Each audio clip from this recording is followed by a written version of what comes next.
Time table बनाओ ऐसा जो तुम कर सको।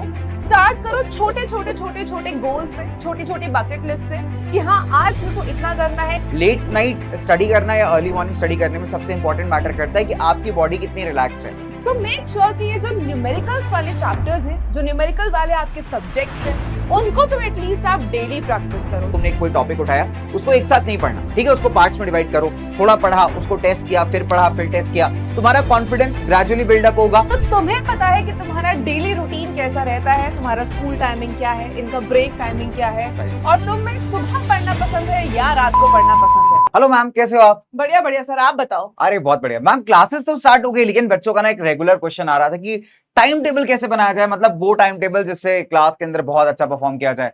क्या लगता है आपको, कोई आइडियल टाइम टेबल है आपके पास?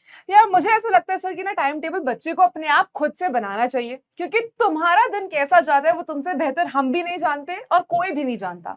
तो तुम्हें पता है कि तुम्हारा डेली रूटीन कैसा रहता है, तुम्हारा स्कूल टाइमिंग क्या है, इनका ब्रेक टाइमिंग क्या है, और तुम्हें सुबह पढ़ना पसंद है या रात को पढ़ना पसंद है। वैसे एक टाइम टेबल में बना करके लाया हूं, अब आप मुझे बताओ क्या वो राइट है रॉन्ग है। तो ये मैंने सोचा कि एक बच्चे के हिसाब से टाइम टेबल बना लेता हूं, क्योंकि स्कूल में कभी ना कभी ऐसा टाइम टेबल तो जरूर से बनाया होगा। मैंने भी बनाया था अपनी क्लास पे, ठीक है। मैंने भी बनाया था। तो 7 से 2 PM मैं स्कूल जाऊंगा, फिर आके मैं रेस्ट करूंगा। फिर हमारे टाइम पे ऑनलाइन क्लास नहीं होती थी, तो मतलब ट्यूशन होते थे, ट्यूशन चला गया। अब तुम लोग ऑनलाइन क्लासेस करते हो तो ऑनलाइन क्लासेस कर ली, होमवर्क कर लिया स्कूल का, फिर भूख लग गई तो खाना खा लिया, सेल्फ स्टडी की मन किया तो कर लिया, नहीं तो बोला कि कल करेंगे, कल करने के बाद बोलेंगे हम परसों करेंगे, ठीक है। तो ऐसे ऐसे करके प्रोकास्टिनेट करते हुए बैकलॉग बना लिया। तो उसके बाद मैं सो गया। तो ये मेरे को लगता है मेरा एक आइडियल टाइम टेबल है। बट मैम, क्या आपको लगता है कि फॉलो हो सकता है? ये फॉलो किसी के लिए हो सकता है ना, ऑलमोस्ट लाइक 1% ऑफ स्टूडेंट्स। पर क्या ये सब फॉलो कर सकते हैं, ये बात है। और आप सब लोग बेटा ये टाइम टेबल फॉलो नहीं कर सकते हैं, क्योंकि आप अलग अलग स्कूल में हैं, आपके अलग अलग स्कूल का टाइम है, आपका रेस्ट टाइम अलग है। आपको अर्ली मॉर्निंग पढ़ना पसंद है या आपको लेट नाइट में ज्यादा मजा आता है पढ़ने में, या आपको बीच में रेस्ट कितना करना होता है, ये सब इन पे डिपेंड करता है, इनके पूरे डे पे डिपेंड करता है। तो ये बेटा एक आइडियल टाइम टेबल तो है, पर क्या ये सबके लिए वैलिड है? नहीं। तो इसके बाद हमारे पास एक और क्वेश्चन है जो कि सबसे ज्यादा इंपॉर्टेंट है सर। वैसे मैम आप बताओ, आप स्कूल टाइम में कब पढ़ते थे? रात को पढ़ते थे या फिर यू वर समवन जो सुबह उठ करके पढ़ता है? सर, वैसे मुझे हाई चांसेस लगते हैं कि मैम जो है ना नाइट आउल थे, ठीक है, सुबह नहीं उठ आप अर्ली सकते। बेड थे सर? मेरे को चल जाता था, अगर टेस्ट है तो रात में पढ़ता था, नहीं है तो सुबह पढ़ लेता था, मन किया तो पढ़ लिया। So I was a mix of both. तो क्या लगता है ma'am, what's the right strategy? Because ये एक बहुत बड़ा कंफ्यूजन है क्लासेस के अंदर आता है कि रात में पढ़ाई करनी चाहिए कि सर सुबह उठ के पढ़ाई करनी चाहिए। So what do you feel ma'am, क्या राइट सॉल्यूशन क्या है? मैंने दोनों ट्राई किया। मतलब मेरे टाइम पे ऐसा था कि यार अभी तक पता ही नहीं है कि लिटरली कि मैं अर्ली बर्ड हूं या मैं नाइट आउल हूं। तो मैंने क्या किया, मैंने एक दिन सुबह जल्दी उठ के पढ़ाई करना ट्राई किया, फिर अगले दिन मैंने रात को लेट नाइट ट्राई किया, एंड देन मैंने खुद को एनालाइज किया कि मेरे लिए सबसे ज्यादा बेनिफिशियल कौन सा है, मुझे कौन से ड्यूरेशन पे, कौन से टाइम पर सबसे ज्यादा जो है रिटेन हो रहा है मेरे दिमाग में। तो मैंने खुद से ये जाना कि भाई मेरे को रात में ही जो है वो समझ में आता है। पर जैसे ही आपने बोला कि बहुत बच्चे ऐसे हैं जिनको सुबह अर्ली मॉर्निंग पढ़ने में ज्यादा अच्छा लगता है, कि आपका माइंड ज्यादा एक्टिव रहता है, क्योंकि मैं सुबह उठ के समय मैंने ट्राई किया, मैं आधे टाइम तो यौन ही करती रह गई थी। होता है मैम, ये इसलिए होता होगा बिकॉज आप शायद बहुत लेट से हो गए, हो भी सकता है। तो ये एक चैलेंज है। देखो मैं तुम्हें सही बताऊं, लेट नाइट स्टडी करना या अर्ली मॉर्निंग स्टडी करने में सबसे इंपॉर्टेंट मैटर करता है कि आपकी बॉडी कितनी रिलैक्स्ड है, ठीक है। अगर तुम थके हुए हो, मान लो तुमने दिन भर मेहनत की, तुम बहुत थके हुए हो, फिर तुम रात में पढ़ने बैठोगे ना तो बहुत जल्दी नींद आ जाएगी, ठीक है। तो इंपॉर्टेंट, अगर नाइट स्टडी कर रहे हो तो पहली बात तो अपने एकदम वो जो होता है ना ब्लैंकेट में घुस करके स्टडी नहीं करनी है, ठीक है। एक प्रॉपर टेबल, हाँ बिल्कुल से नींद आएगी तुम्हें, तो एक प्रॉपर टेबल चेयर अपनी रखो जहां पे तुम बैठ करके आराम से पढ़ाई करो। अगर तुम्हें लगता है कि नाइट आवर्स बहुत साइलेंट होते हैं, तुम ज्यादा कंसंट्रेट कर सकते हो, एंड मोस्ट इंपॉर्टेंट तुम्हारा माइंड रिलैक्स हो। अगर तुम थके हो बहुत ज्यादा तो वहां पे नाइट स्टडी इफेक्टिव बिल्कुल भी नहीं, ठीक है, बिकॉज एक टायर्ड माइंड कुछ रिटेन नहीं करेगा। तो इसलिए बेटर है कि तुम सो जाओ, सुबह थोड़ा जल्दी उठ जाओ, रिवाइज करो, रिकॉल कर लो, ज्यादा बेटर परफॉर्म करोगे। So you are the real people जो बता पाएगा कि तुम इन दोनों में से कौन से हो। और ये कमेंट करके जरूर बताना, क्योंकि हम भी जानना चाहते हैं। और अगर तुम अर्ली बर्ड की तरफ जाते भी हो तो मेक श्योर कि तुम टाइमली सो भी जाओ, है ना। ऐसा ना हो कि तुम सो ही 12 बजे रहे हो, 1 बजे रहे हो, और तुम सुबह 4 बजे उठ के पढ़ रहे हो, तो तब भी तुम्हारे दिमाग में बेटा कुछ रिटेन वैसे ही नहीं होगा। सो सबसे इंपॉर्टेंट है कि स्लीप जो है वो अपनी पूरी लो, ताकि आपके दिमाग में जो आप पढ़ रहे हो वो रुक सके और आपको समझ आ सके चीजें, ठीक है। तो क्वालिटी पे फोकस करना है, जैसे मैम ने कहा ना, क्वालिटी पे फोकस करना है, क्वांटिटी से कुछ नहीं होने वाला। फिर मैम इनके लिए कुछ और टिप्स? अरे वाह, बिल्कुल। क्या बात है, पहले इनका तो तेल। सर इनके दिन में है ना, ये बच्चे हैं और अगर इनके पॉइंट ऑफ व्यू से देखा जाए राइट। तो इतनी सारी चीजें हैं तुम्हारे दिन में करने के लिए कि सुबह तुम्हें स्कूल भी जाना है, फिर आके लंच करना है, फिर रेस्ट करना है, फिर ऑनलाइन क्लासेस लेनी है, फिर उसके बाद सेल्फ इनका स्टडी। बिल्कुल सर सेल्फ स्टडी होता है, फिर रेस्ट, फिर डिनर का टाइम होता है एंड ऑब्वियसली अपनी हॉबी के लिए भी यार कुछ टाइम तो तुम्हें निकालना ही पड़ेगा। एक हॉबी तो चाहिए होती है जहां पे तुम्हारा माइंड थोड़ा सा डिस्ट्रैक्ट हो सके, पर ऐसी हॉबी जो आपको हेल्प भी करे। हाँ, मतलब इसका हॉबी से मतलब ये नहीं कि तुम इंस्टाग्राम स्क्रॉल करो, ठीक है। रील स्क्रॉल करना इज नॉट अ हॉबी। तुम खेलने जाओ दोस्तों के साथ, तुम्हें म्यूजिक पसंद है, तुम उसमें अपना टाइम स्पेंड करो, कुछ ऐसा जो तुम्हारे माइंड को रिलैक्स करे, साथ ही साथ तुम स्किल सीख रहे हो। तो ये तुम्हारे 24 घंटे हैं, ठीक है, और इनको तुम्हें ही बेटर मैनेज करना पड़ेगा। अब मैनेज कैसे करोगे? जैसे मैं पर्सनल बताता हूं, मैं सुबह उठ करके मेरा एक फिक्स टास्क है कि मैं अपने दिन भर के टास्क नोट कर लेता हूं, एक टू डू लिस्ट बना लेता हूं कि मेरे को दिन दिन में ये टास्क करने हैं। जैसे जैसे मेरे टास्क खत्म होते जाते हैं उसको चेकआउट करता जाता हूं, क्रॉस करता जाता हूं, ठीक है। एंड ऑफ द डे मुझे पता होता है कि ये चीजें बच गई हैं और इसे कैसे मैनेज करना है। सो दिस इज समथिंग जिसको कहते हैं टाइम मैनेज करना, और ये आइडियलिस्टिक नहीं है, रियलिस्टिक है। तुम भी एक बार ट्राई करना, अपना दिन तुम्हारा कहां जा रहा है, तुमने एक एक मिनट कहां स्पेंड किया, ट्राई करो उसको नोट डाउन करने का, तुम्हें पता चलेगा कहां तुम टाइम वेस्ट कर रहे हो, कहां तुम टाइम सेव कर सकते हो, और ठीक है। सबसे इम्पोर्टेंटली ना कि ऐसा नहीं है कि तुमने एक ही दिन में पूरा पहाड़ जैसा अपना टाइम टेबल बना दिया कि यार आज तो मैं मैथ्स के 10 चैप्टर कर डालूंगा या एसएसटी के 5 चैप्टर पढ़ डालूंगा या बायो के सारे डायग्राम्स कर लूंगा। आज नहीं। खुद से बोर्ड एग्जाम दे दूंगा। हाँ। भाई रियलिस्टिक टाइम टेबल बनाओ, ऐसा जो तुम कर सको। स्टार्ट करो छोटे छोटे छोटे छोटे गोल से, छोटी छोटी बकेट लिस्ट से कि हाँ आज मेरे को इतना करना है। एक एक्सरसाइज ले लो या एक पोर्शन ले लो किसी भी चैप्टर का, अपने लिए एकदम बर्डन उसको क्रिएट मत करो, क्योंकि अगर तुम नहीं कर पाओगे जो तुमने लिखा है, फिर तुम्हें उससे रिलेटेड डिमोटिवेशन होने लगेगा कि भाई मैंने पहला टाइम टेबल बनाया और ये भी मुझसे फॉलो नहीं हुआ। तो बेबी स्टेप्स के साथ शुरू करेंगे, छोटा छोटा टाइम टेबल बनाएंगे और उसी के साथ जब आप एक दिन का बनाओगे, फॉर एग्जांपल सर ने बोला कि सुबह उठ के बनाओ, हो सकता है तुम एक रात पहले भी बना लो अगले दिन का। पहले एक एक दिन का बनाना शुरू करो, उसके बाद तुम 1 वीक का बनाना शुरू करो, फिर 1 मंथ का बनाना शुरू करो। ऐसा नहीं है कि पहले दिन ही बैठ के भाई तुमने अच्छा आज हो गई मई, ठीक है मैं पूरा फरवरी तक बना दूंगा, बेटा वो नहीं फॉलो होगा, बिल्कुल ठीक है, नहीं होगा। तो जैसा मैम ने बोला स्मॉल स्टेप्स लेने, है ना, एक दिन से स्टार्ट करो, देखो तुम कितना उसमें कर पा रहे हो, फिर धीरे धीरे करके चीजें बढ़ाते जाओ। स्मॉल स्टेप्स लो, उनको पूरा करो, अचीव करो, खुद को रिवॉर्ड करो। कैसे भी कर सकते हो, गाना सुन लिया, है ना, चॉकलेट खा ली, जो तुम्हारा मन करे। तो इट्स इंपॉर्टेंट बिकॉज जब आप अपने अंदर एक अचीवमेंट फील करते हो ना, आप और मोटिवेट होते हो चीजों को बेटर करने का। बिल्कुल तो ये जरूरी है जब कभी भी अपना टाइम टेबल सेट करो। Ma'am some more tips for them. बिल्कुल सर, टिप्स देनी तो जरूरी है। सबसे पहली टिप है यार कंसिस्टेंट रहना। अभी आपको पता है कि अभी हमारा रिजल्ट आया एसएससी क्लास 10 का एंड हमने इतने सारे टॉपर्स के सर इंटरव्यू करे हैं और सबकी एक चीज कॉमन थी कि मैम हम डेली पढ़ते ही पढ़ते थे, मतलब एक कंसिस्टेंसी जो होती है पढ़ने में वो फॉलो करते ही थे।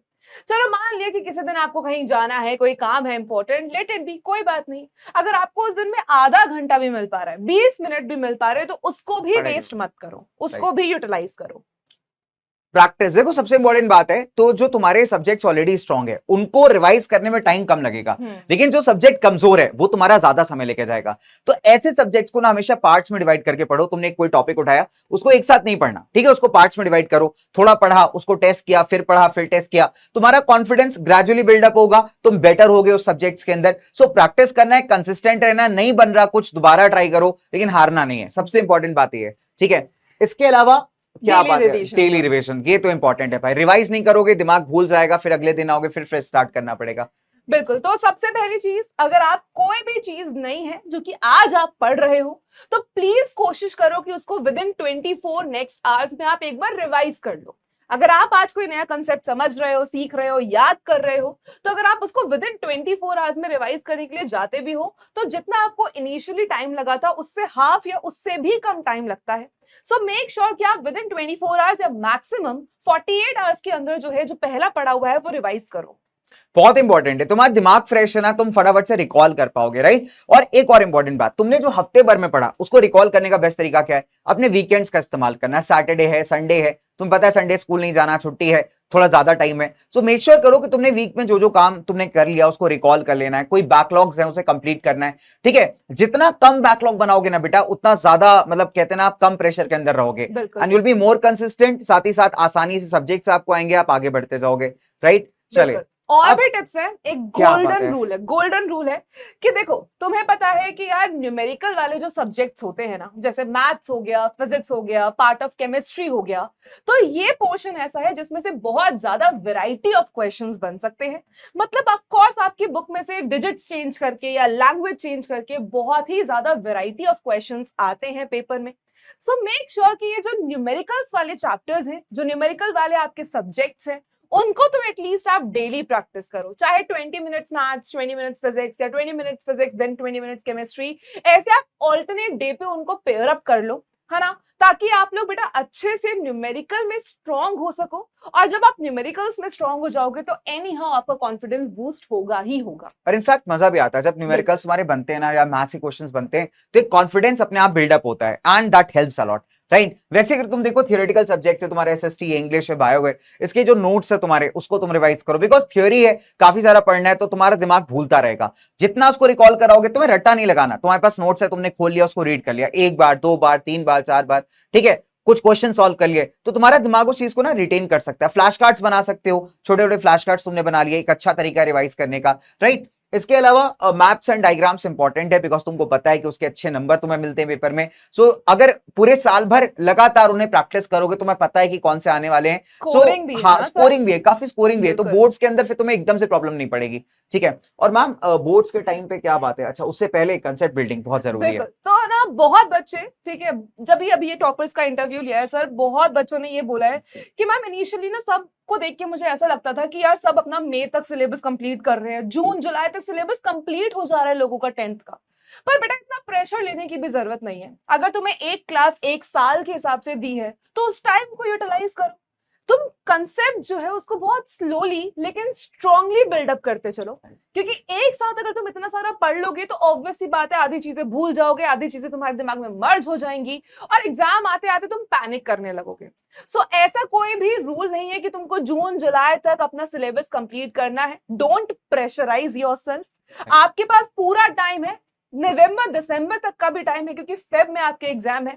आप दिसंबर एंड और जैन रिवीजन के लिए जो है यूटिलाइज कर सकते हो, पर ऐसा खुद को प्रेशराइज मत करो कि यार इतने ही जल्दी मुझे सिलेबस कंप्लीट करना है, वरना आप भूलते जाओगे, चीजें कॉम्प्लिकेट होती जाएंगी। ठीक है, तो देखो जो आसपास जो बोल रहा है ना, उसको तुम्हें ध्यान नहीं देना है, ठीक है। बाकी लोगों से कंपटीशन मत करो, कॉम्पीट विद योरसेल्फ। हर दिन अपने आप को एक टारगेट देना है, उस टारगेट को अचीव किया, उसको बढ़ाओ थोड़ा सा, स्लोली पढ़ो, पूरा साल रहता है तुम्हारे पास, आराम से कंसेप्ट को अच्छे से समझो, and you will always do good in exams. और सबसे इंपॉर्टेंट बात भाई, तुम्हें सोना बहुत जरूरी है।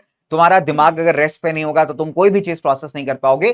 6 से 7 घंटा, 8 घंटे की स्लीप तुम आराम से ले सकते हो, राइट। एंड वेरी इंपॉर्टेंट बात कि अगर तुम्हारा बहुत लंबा रिटेंशन नहीं है, तुम 1 घंटा 1.5 घंटा एक साथ नहीं पढ़ पाते, ब्रेक करके पढ़ो। 20 मिनट पढ़ा, 5 मिनट रेस्ट लिया, फिर 20 मिनट पढ़ा, तो इससे क्या होगा, तुम ज्यादा बेटर रिटेन कर पाओगे। तो बेटर है कि क्वालिटी पे फोकस करना है रादर देन द क्वांटिटी। बिल्कुल, एक पोमोडोरो टेक्निक होती है ये, Right. है ना, कि आप 25 मिनट्स पढ़ो, देन 5 मिनट्स का Break ब्रेक लो। लो, फिर 25 मिनट्स पढ़ो, 5 मिनट्स का ब्रेक लो, और उसके बाद बेटा जब ये ऐसा 2 घंटे हो जाए तो उसके बाद एक लॉन्गर ड्यूरेशन का ब्रेक लो।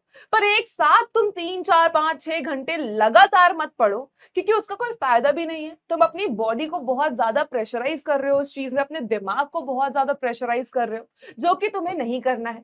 तो जो काम स्लोली एंड स्टडी हो सकता है, तो उस चीज को लेके इतना ज्यादा डरो मत, प्रश्न नहीं करना, बहुत आराम से चीजें हो जाएंगी यार, ठीक है। बिल्कुल स्ट्रेस मत लो। तो लर्न एट योर ईज, है ना, तुम्हें पता है कि तुम्हारा लेवल क्या है, उस हिसाब से पढ़ो, ठीक है।